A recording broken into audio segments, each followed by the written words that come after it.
చేతును అన్ని వేళలా ఆత్మతో సత్యముతో ఆరాధింతును.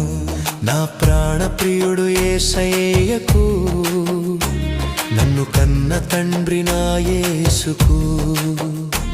నా ప్రాణ ప్రియుడు యేసయ్యకు, నన్ను కన్న తండ్రి నా యేసుకు. స్తుతిస్తూ